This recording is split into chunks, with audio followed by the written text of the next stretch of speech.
Tem um outro destaque. Tarcísio de Freitas voltou a sinalizar uma possível candidatura à presidência no próximo ano. Ele adotou um tom de campanha e aí muitos, claro, fizeram essa análise. O governador de São Paulo publicou nas redes sociais um vídeo onde afirma que o Brasil tem tudo para crescer, mas estaria mal gerido e, por isso, deveria demitir o CEO. Tarcísio citou as vantagens naturais e estruturais, como terras raras e oferta de energia, que poderiam impulsionar o desenvolvimento do Brasil. Líderes do Centrão têm dado como certa a sua candidatura. Nomes do alto escalão de siglas como PP, MDB e União Brasil confidenciaram a nossa repórter Beatriz Manfredini, aqui da Jovem Pan, que as chances de Tarcísio entrar na corrida pelo Planalto é de 99%. Você, Cristiano Beraldo, deu uma bela manchete para a notícia publicada pela Beatriz Manfredini. 99% é um percentual altíssimo, né, Beraldo? Mas o que você escutou nesse fim de semana? Porque a aposta de muitos é que Tarcísio de Freitas abraçaria esse projeto, mas precisaria ter a aprovação ou o pedido de Jair Bolsonaro. O encontro deles está marcado para o início de dezembro, viu, Beraldo? Peniato, na política, quando você tem alguém falando em 99% de chance, é porque trata-se, obviamente, de um torcedor, especialmente porque a eleição é daqui a um ano. Então, ninguém sabe se Tarcísio de Freitas vai ou não vai ser candidato à presidência da República, porque Tarcísio de Freitas ele está disposto a ser candidato de uma grande aliança que o sustentaria com o apoio de Jair Bolsonaro. Acho bastante improvável ele sair candidato a presidente sem o apoio de Jair Bolsonaro e apoio dos partidos, como o PL, o Republicanos, onde hoje ele está filiado, o União Brasil e Progressistas e o partido de Gilberto Kassab, o PSD, que tem nas suas fileiras dois pré-candidatos a presidente, que é o governador do Paraná, Ratinho Júnior, e o governador do Rio Grande do Sul, Eduardo Leite. E você costurar toda essa aliança, faltando um ano para a eleição, não é fácil. Veja o que está acontecendo agora em Santa Catarina. Em razão do interesse do governador, que é candidato à reeleição e quer trazer para a sua aliança o Progressistas e, em troca, apoiar a candidatura à reeleição de Esperidião Amin ao Senado, houve toda essa celeuma com a ida de Carlos Bolsonaro, Carol Detone, que é a legítima postulante dessa vaga no Senado, pela ala que apoia Jair Bolsonaro, e virou uma confusão. E essa confusão, ela se replicará em outros estados.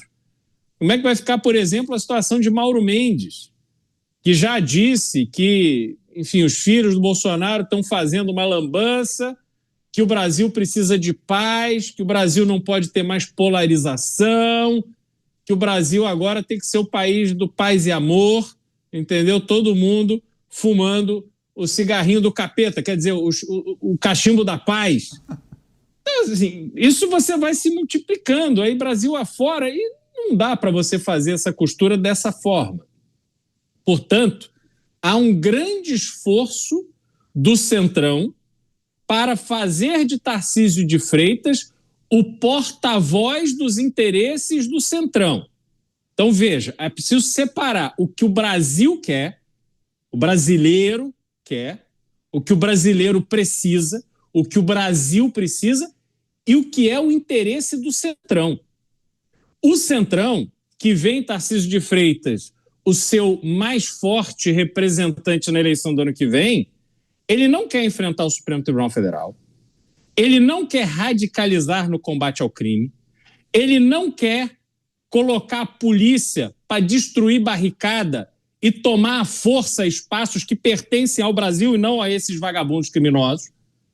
Ele não vai revolucionar as relações com os Estados Unidos em detrimento aos interesses da China.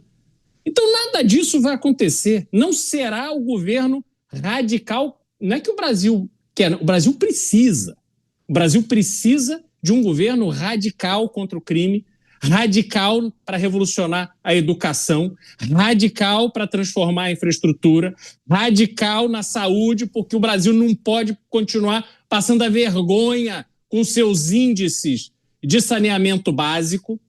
O Brasil não pode mais continuar sendo o país que, ao receber uma conferência como a COP, vê representantes estrangeiros indo embora, como fizeram os alemães, voltar para a Alemanha para dizer, graças a Deus nós voltamos, não aguentávamos mais aquilo lá. Então nós não podemos mais passar essa vergonha. E não é esse papo de, porque temos terras raras. Ninguém nem sabe o que é terras raras. Isso é um assunto que surgiu agora com essa história dos Estados Unidos e aí vira solução para tudo. Faça-me um favor. O Brasil precisa resolver a sua competitividade no agronegócio, que depende de uma infraestrutura que o governo não entrega.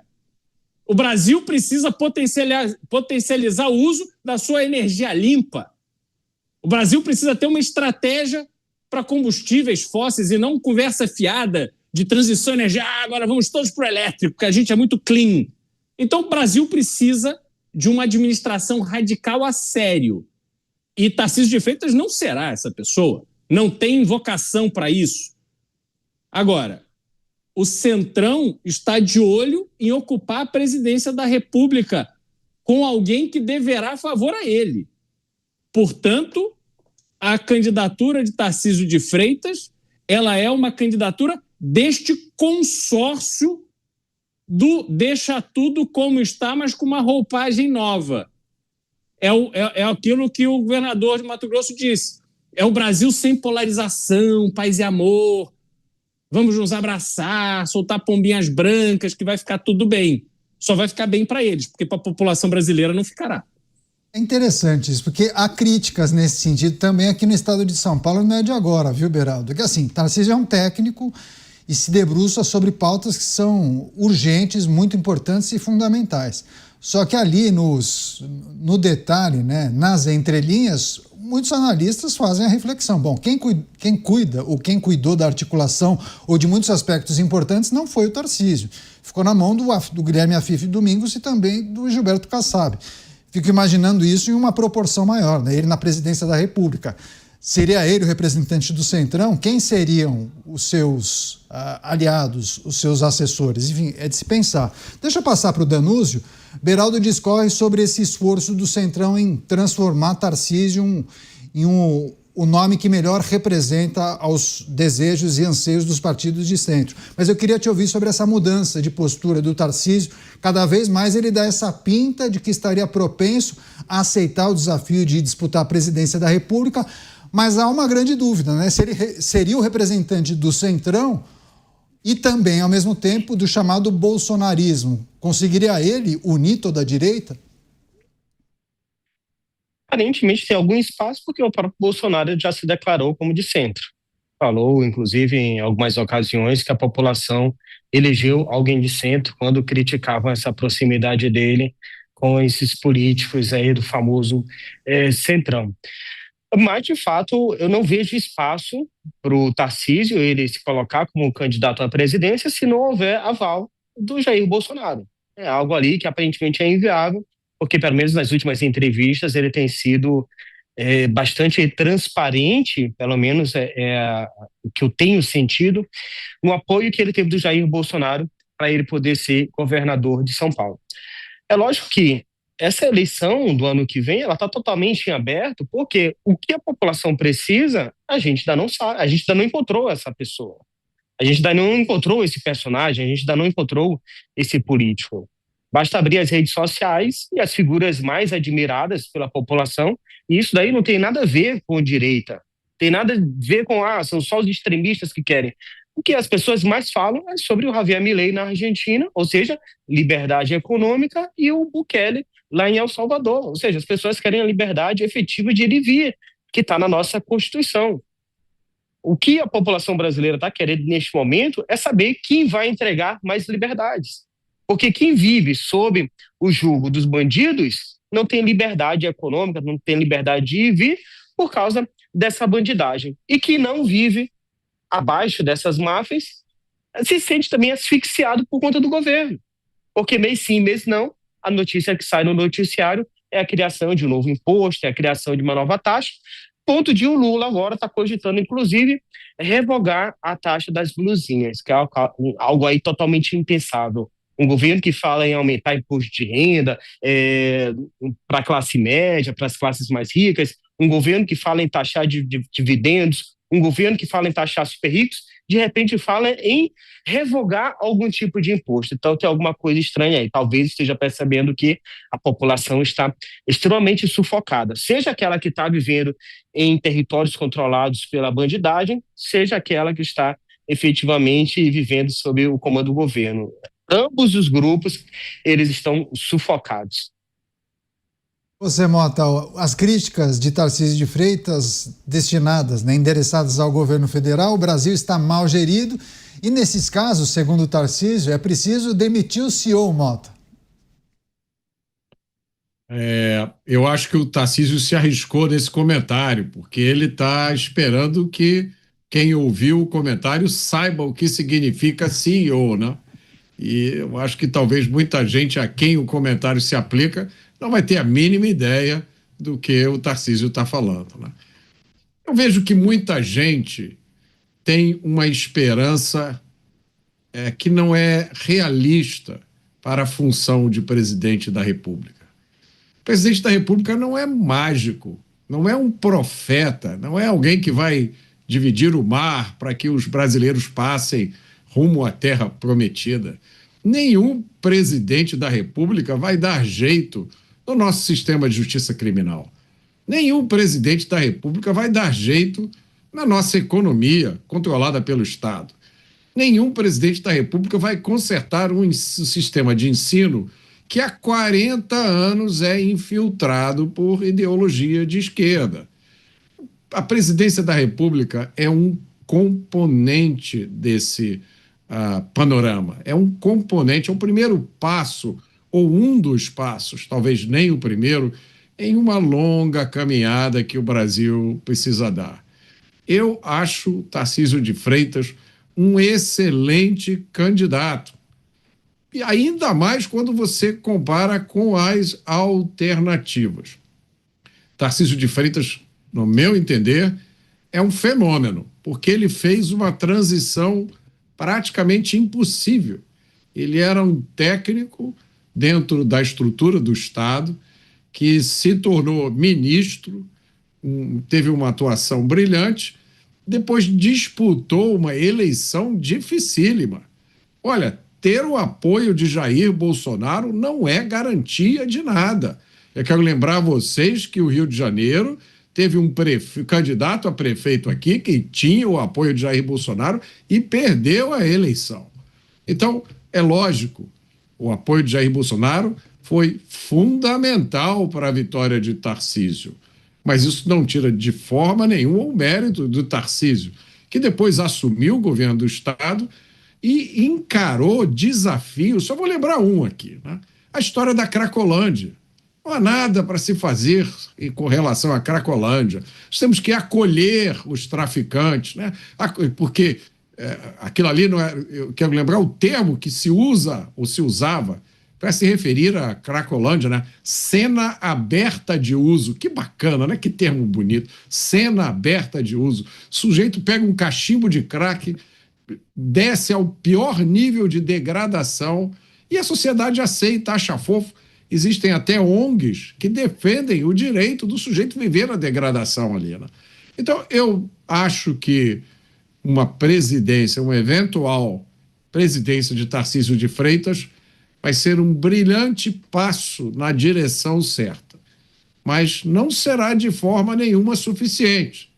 Então, quem tem essa expectativa de que o próximo presidente da República, seja ele quem for, vai resolver todos os problemas do Brasil, precisa recalibrar essa expectativa. O Luiz Felipe Dávila tem acompanhado essas movimentações e, naturalmente, a decisão que será tomada por Tarcísio de Freitas, com o apoio ou não de Jair Bolsonaro, isso impactará numa rede, né, de possíveis candidatos, e se Tarcísio for, abre espaço em um lugar, é preciso olhar para as candidaturas ao Senado, enfim. Dávila, como você avalia toda essa movimentação e esses posicionamentos de Tarcísio? Estaria ele dando pinta de que está muito mais próximo de disputar a presidência, ou você acha que é a interpretação dos jornalistas para produzir manchetes? O Beraldo está correto, isso é o desejo maior do Centrão, e é um desejo correto, ou seja, hoje os partidos estão em busca de um candidato que consiga aglutinar o maior número de partidos, de forças políticas para se tornar mais competitivo na próxima eleição, e é normal isso. Então, primeiro estou apostando em Tarcísio de Freitas, porque Tarcísio está liderando, mas se não der Tarcísio, tem ótimas oportunidades, porque tem Ratinho Júnior, tem o Romeu Zema, tem outros candidatos também que podem aglutinar esse Centrão. O Centrão vai aglutinar em algum candidato, alguma hora que eles acharem que é importante que essa candidatura decole, porque o Centrão não vai ficar de fora disso.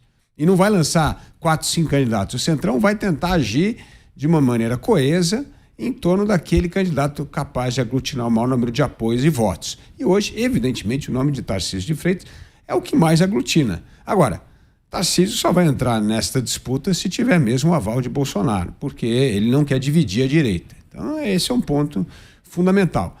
E parece que, se for o nome de Tarcísio, provavelmente algumas candidaturas que hoje estão aí sendo colocadas não terão mais força política, simplesmente porque os presidentes de partido vão endossar a candidatura de Tarcísio e, portanto, não vão dar legenda para esses demais nomes. E aí não tem como ser candidato. No Brasil não existe candidatura independente. Então, você tem uma legenda ou você não tem candidatura. Se esses partidos começarem a aderir, então fecha as portas para demais candidaturas competitivas. Então, essa é a primeira barreira. O segundo ponto, aí eu sou otimista, né, sempre na bancada aqui, que é o seguinte: eu acredito que a qualidade da liderança pública disciplina as ambições do Congresso e do Centrão e faz com que nós consigamos aprovar matérias importantes. Essa é a história do Brasil. Nós aprovamos um plano extraordinário de acabar com a inflação com o Centrão. Nós aprovamos nós aprovamos uma reforma trabalhista, nós aprovamos uma reforma tributária. Tá bom, não é a melhor, mas a gente aprovou. Nós aprovamos a lei de liberdade econômica, nós aprovamos o marco do saneamento, nós aprovamos muitas matérias que melhoraram o ambiente de negócio com esse Centrão fisiologista. Por que essas matérias foram aprovadas? Porque tinha liderança na presidência da República. O problema hoje é o vácuo na liderança pública na presidência. Este é o problema. E aí só sobra o interesse fisiologista. Aí não tem mais interesse em relação à nação. Então, uma boa liderança na presidência da República não resolve todos os problemas, mas pode fazer avançar matérias importantes, principalmente a questão da segurança pública, que é vital, e a questão da retomada do crescimento econômico. Só de tirar um governo que detesta o capitalismo e o mercado e ter alguém pró-mercado na presidência da República é uma mudança extraordinária no ambiente de negócio no Brasil. Então, não vamos enaltecer demais que o presidente tenha poderes mágicos para transformar o Brasil, mas também não vamos entender que o presidente é refém só do fisiologismo do Centrão. Um bom presidente pode liderar mudanças importantes no país.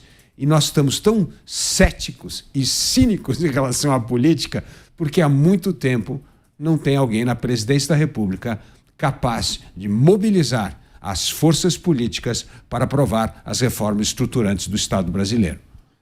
Agora, Beraldo, se houver definição de Tarcísio de Freitas como candidato à presidência da República, quais serão os entraves, os desafios e os desejos dos partidos que precisarão ser acomodados?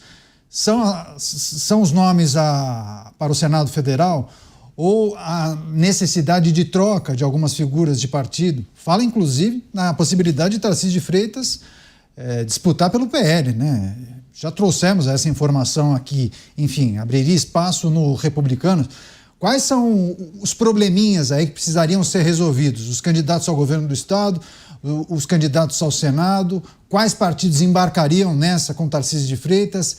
O clã Bolsonaro faria o quê? O que é preciso considerar a respeito desses desafios? Desafios são muitos, Keneta. E eu vou começar colocando aqui uma pimenta na nossa discussão em relação ao que o Dávila trouxe. O Dávila, sempre muito elegante e gentil, né? Falou que o Tarcísio ele só vai disputar com o aval do Bolsonaro para não dividir a direita. Eu já sou da opinião que ele só vai disputar com o aval do Bolsonaro porque ele não quer se tornar uma nova Joyce, um novo Frota. Ele sabe que se ele der as costas para Bolsonaro e embarcar num projeto puramente centrão, ele perde todo esse encantamento que existiu em torno dele e ele se torna só mais um político comum. E nesse movimento, ele vai abrir um espaço enorme para o próprio Geraldo Alckmin vir tomar o governo de São Paulo do grupo ligado a Jair Bolsonaro. Portanto, eu vejo que o que passa na cabeça de Tarcísio de Freitas hoje vai muito além do que essa preocupação de dividir a direita. E destaco também, Mota, em cima do seu comentário, que sim, o presidente da República não só pode, como deve ser o causador de transformações no país. Ele tem que induzir a transformação. Está aí Javier Milei e Bukele para nos mostrarem que existe um caminho a ser perseguido. É claro que é difícil, é claro que ele precisa do Congresso, mas ele não pode ser subserviente ao Congresso. Ele tem que liderar o Congresso para conseguir a transformação que o país precisa. E, da mesma forma, o equilíbrio em relação ao Supremo Tribunal Federal. Nós temos uma Constituição que não deu certo. A Constituição de 1988 não produziu um país em desenvolvimento efetivo que gere riqueza para a sua população. As favelas estão aumentando, o crime está aumentando, as áreas dominadas pelo poder paralelo em que não há soberania nacional estão aumentando. Então, a gente vê a corrupção aumentando, a gente vê o desmatamento aumentando, a gente vê todos os problemas do Brasil se agravando. Essa Constituição não prestou para o Brasil. Foi uma tentativa, entretanto, foi mais uma tentativa de Constituição escrita sob o trauma do regime militar. Então, é uma Constituição para proteger de muitos direitos, nenhum dever. E um país se constrói e se faz com deveres. Tem que ficar muito claro o papel de cada um. É o país primeiro, é a comunidade primeiro e depois o indivíduo. O indivíduo que tem que ter direito, sim. A partir do momento que ele cumpre as suas obrigações, ele ter direitos que são respeitados, ao contrário do que acontece hoje no Brasil.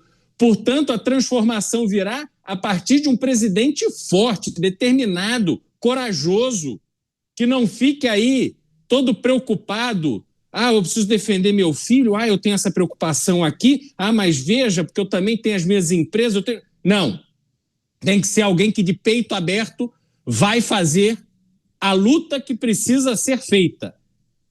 E, com isso, conquistar os avanços que forem possíveis, mas aumentarem muito o alerta da população brasileira, para que a população brasileira entenda que ela tem que ser protagonista do processo e não ficar aí sendo levada pela onda desses vigaristas que agora vão fazer isso que você falou, Caniato. Vão sentar à mesa para saber qual é o quinhão que cada um vai levar. Eu quero que ele venha para o meu partido, para disputar para o meu partido, porque eu quero que o voto de legenda me ajude a eleger mais deputados. Então, se ele for para o seu partido, eu quero ter o candidato a senador aqui, o candidato a governador acolá, eu quero ter o ministério não sei aonde. Eles estão negociando o que é nosso. O ponto de partida não é o interesse comum. O ponto de partida não é somar esforços para uma revolução, uma transformação, mas sim garantir as benesses e o orçamento e as emendas e as maracutaias e as mamatas e os desvios do INSS e a grana que vai para os escritórios de advocacia dos amigos que de repente estão por aí ostentando aviões, vinhos de milhares de dólares e por aí vai.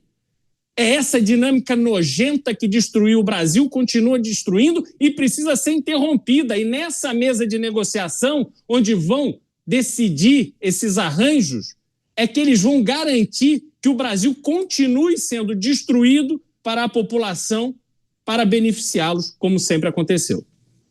Rápida parada para você que nos acompanha pela rede.